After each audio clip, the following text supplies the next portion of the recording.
Magandang araw sa inyong lahat. My name is Jeffrey Reboron and I am gonna be your instructor for the subject Concepts in Pediatrics.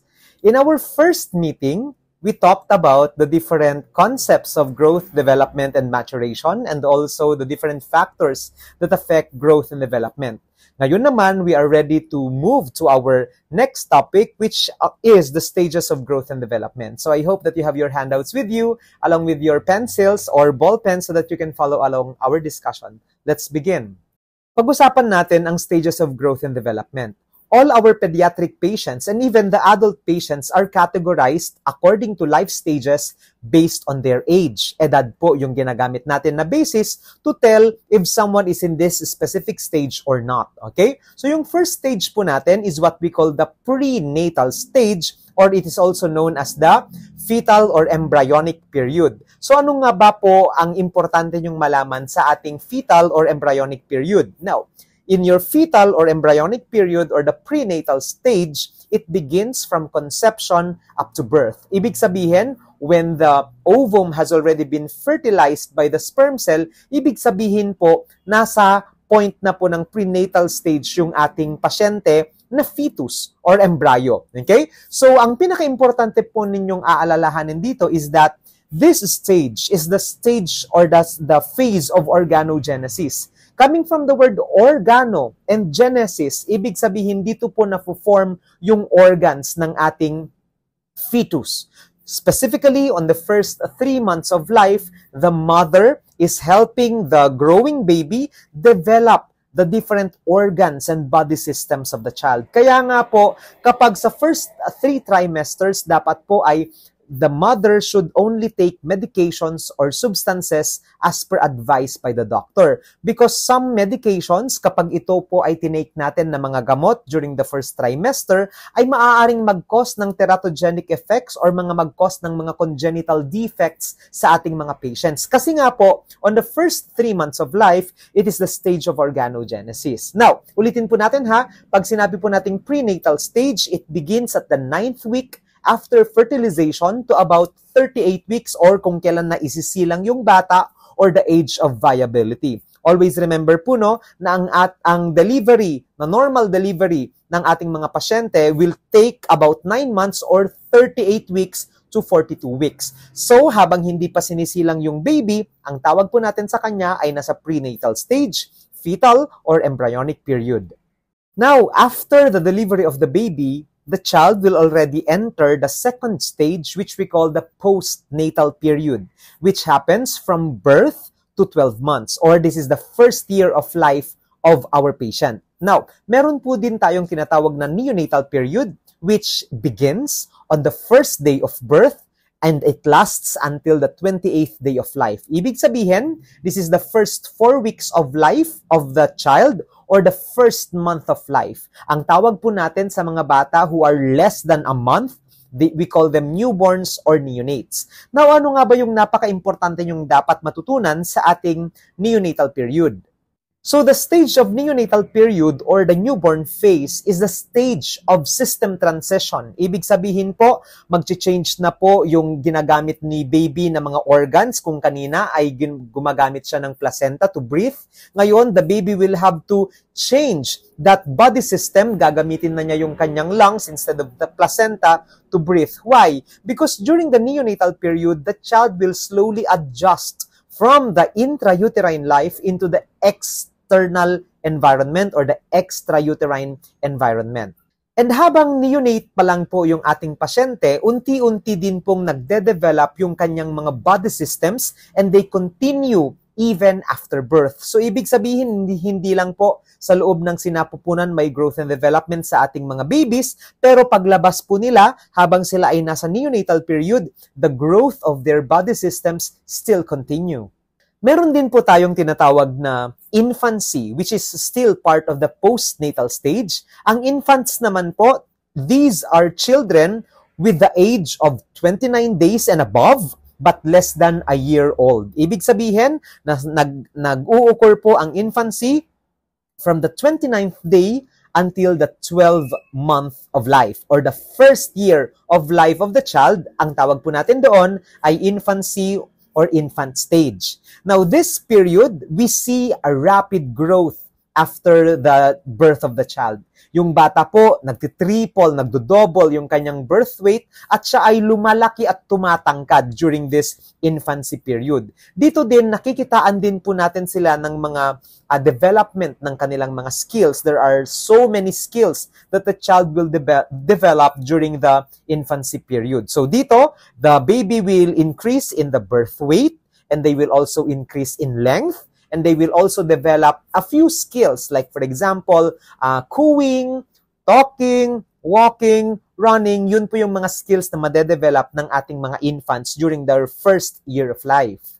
The next stage naman is what we call the early childhood stage, or this begins at the first year of life until the 6th year of existence. Meron po tayong tinatawag na mga toddlers. Yung toddlers po natin, sila yung mga 1 to 3 years old, and the child makes a slow but important shift from a dependent infant to an independent individual. Kung kanina po, during the infancy at neonatal period, yung baby po, very dependent siya, si infant, very dependent sa kanyang mga magulang to feed them, to change their clothes, to tend to their needs. Dito po, during the toddlerhood period, the child already learns autonomy or what we call self-reliance, at unti-unti na po siyang nagiging independent individual wherein the child can already walk on his own, feed himself on his own. Yan po yung importante nangyayari sa ating mga toddlers during this stage. After 3 years old po, at pag nag 4 years old na yung bata, the child will already be called a preschooler. Yung mga preschool period po natin, it begins at the 4th year of life and ends on the 6th year of life. Kaya yung mga batang 4 to 6 years old, we call them preschoolers. Now, ano ba ang importante sa mga preschoolers? You have to remember that these children, they grow very quickly, both physically and cognitively. Ito po ay marami na silang mga play activities, nagtatatalon, nagtatatakbo, they climb stairs, and even start to jump. Marami na po silang mga physical activities, kaya po nag-i-increase na din yung kanilang mga muscle mass at humahaba na din po yung kanilang mga extremities. Now, they grow physically and they also grow cognitively. Ibig sabihin, the child grows physically, nawawala na yung kanyang mga baby fats, mga chubbiness at around 3 years old. And then yung trunk ng bata, yung upper body niya, the child will already grow. Magle-lengthen na po yung kanyang trunk and limbs. And nagkakaroon na din po siya ng mga abdominal muscles during this period of the preschool. Okay? At marami din po silang mga tinatanong na questions. They love asking questions because they are also growing mentally or cognitively. After the preschool period, the child will now enter what we call the middle childhood stage, which is actually the 4th stage of growth and development. Now, yung mga schoolers natin or school-agers, they have an age of 6 years up until 11 years. Okay, so yung mga 6 years old, 11 years old, sila po yung tinatawag natin ng mga school-ager. Bakit? Kasi pumapasok na po sila sa school from grade 1 to grade 6. Usually, mga grade 1 to grade 6 po yung mga levels nila. Now, you have to remember that schoolers can develop smooth and strong motor skills during this time. Ibig sabihin, dahil po sa nag-aaral na sila, marami na din silang mga activities like playing with their friends, nagkakaroon po sila ng mga improvement when it comes to the control of their body parts. Ibig sabihin niyan, maganda na yung kanilang mga sulat during this time. They can already write neatly. Bakit? Because they already have total control of their different body organs. They also dress appropriately and they also start to perform certain chores. Pwede na pong utusan yung mga school-agers natin. Now, dito po nakikita natin yung mga differences in their height and weight.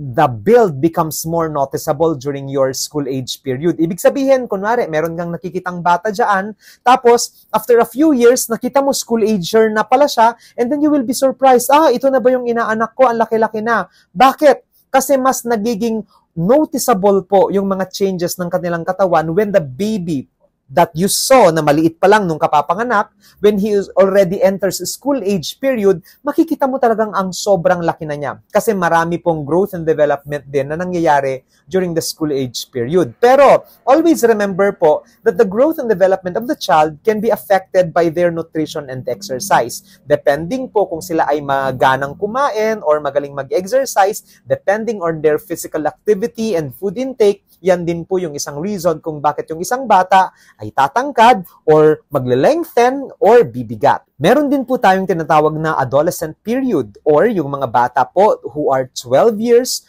to the 16th year of life, or yung mga ibang books sinasabi yung adolescent period natin is from 12 to 18. Okay. Now, ano ba yung napaka-importanteng nangyayari dito? This is the period of transition between childhood and adulthood. Ibig sabihin, these individuals are no longer kids. They are no longer children, but they are also not yet adults. Mga not a girl, but not yet a woman, mga ganung peg po. Okay? So during this time, there are so many changes that occur in their body and to the way they relate to the world. Ibig sabihin po, dito po natin nakikita yung mga hormonal changes ng mga pasyente or ng mga adolescent patients natin. Dito natin nakikita na may mga lumalaki na ang breasts, nagkakaroon na sila ng mga crushes, and then minsan, ayaw na din nilang sumasama sa mga family members nila because they already are changing slowly, cognitively, sexually, physically, emotionally,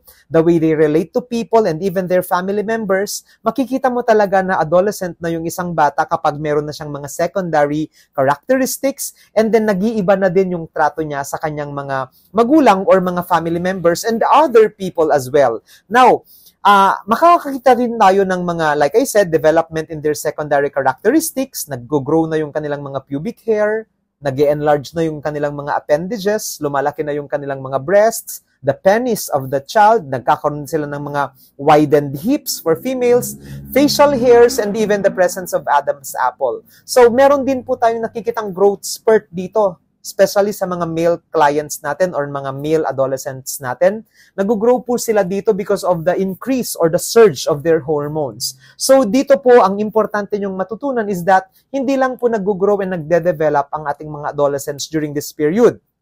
Physically, they also have trouble relating to the other people outside their circle kasi nga po meron po silang mga hormonal changes that sometimes affect their mood and also affect how well they relate to the people in their community. So, meron po tayong mga different theories that will help you understand why these changes occur in the different life stages of an individual.